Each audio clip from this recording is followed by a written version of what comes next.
Follower by Seamus Heaney. The poem is about the speaker idealizing his father.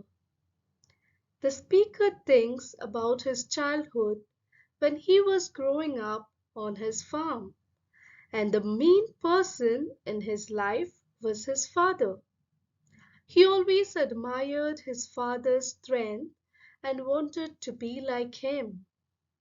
Although he was inherently different, he kept on following him. The roles were later reversed, and his father now started following him.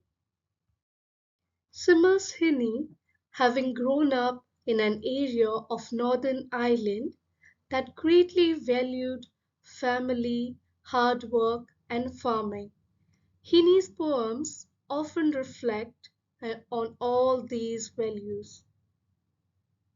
Follower is a retrospective piece that describes how the poet used to go ploughing with his father in his childhood days.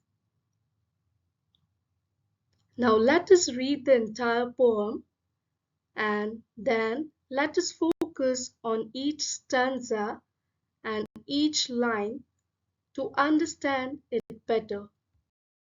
My father worked with a horse plough.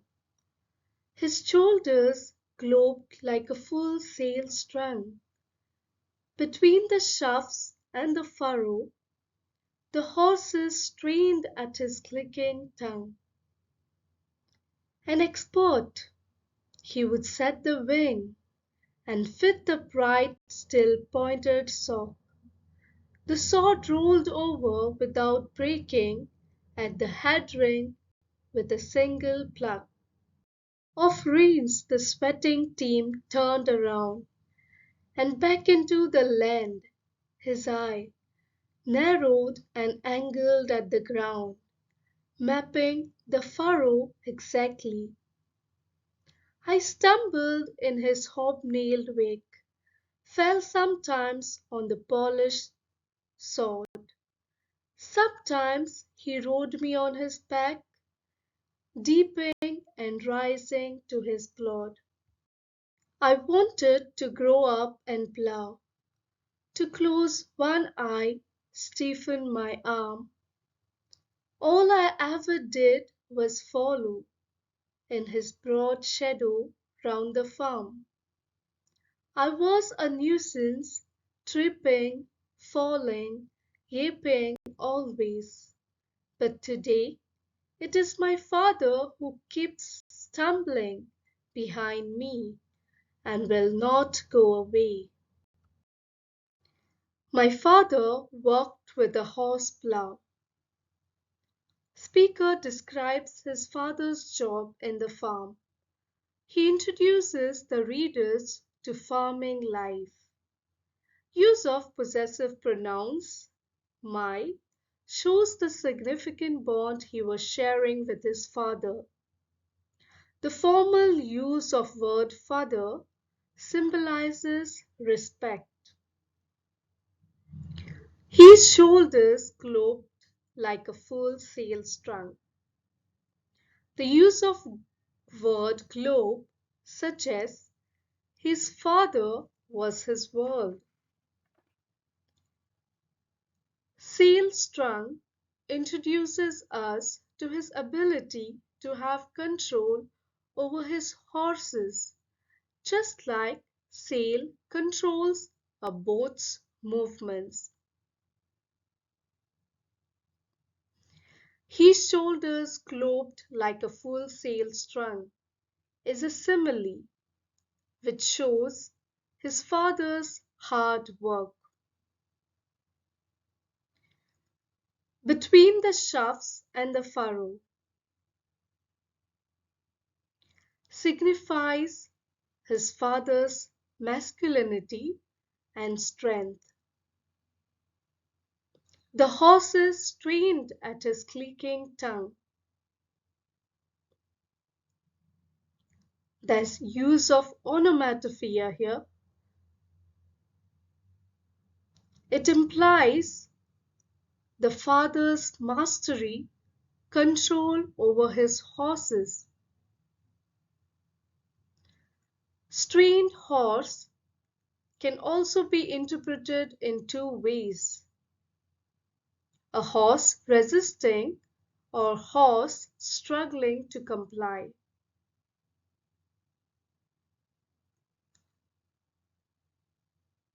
Shafts and furrow. The shaft is a part from which the farmer directs the horse. Furrow refers to the grooves made in the ground. The second stanza focuses on the level of skill of the father. The speaker in the first line, "an expert he would set the wing," refers him to be an expert and uses enjambment to prove his expertise.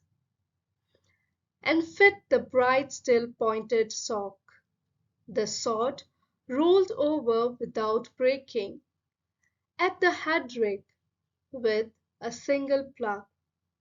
These lines suggest that father's work was not merely hard work, but it required skills. The speaker describes of fineness behind plowing in a way that would roll sod without breaking it, and makes single straight line in the field with first attempt. This shows the dedication of father and his hard work.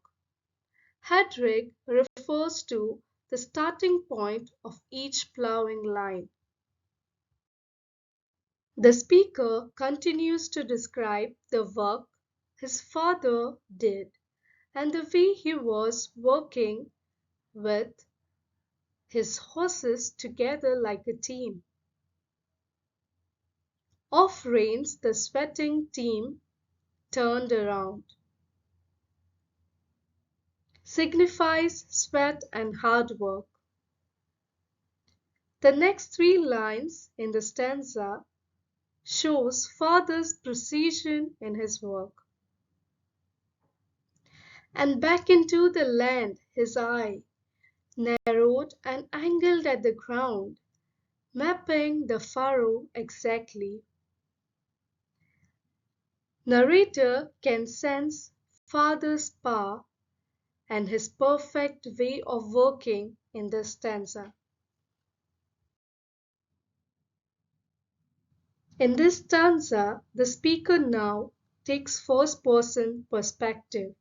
Using words I and my, he compares himself with his father and reflects on the power his father possesses and his own weakness. His immature mistakes are a part of embarrassment. The father doesn't seem to mind his mistakes and carries his son on his back. The fifth quatrain speaks about the boy's wishes, his desires to plow, close one eye, work with precision.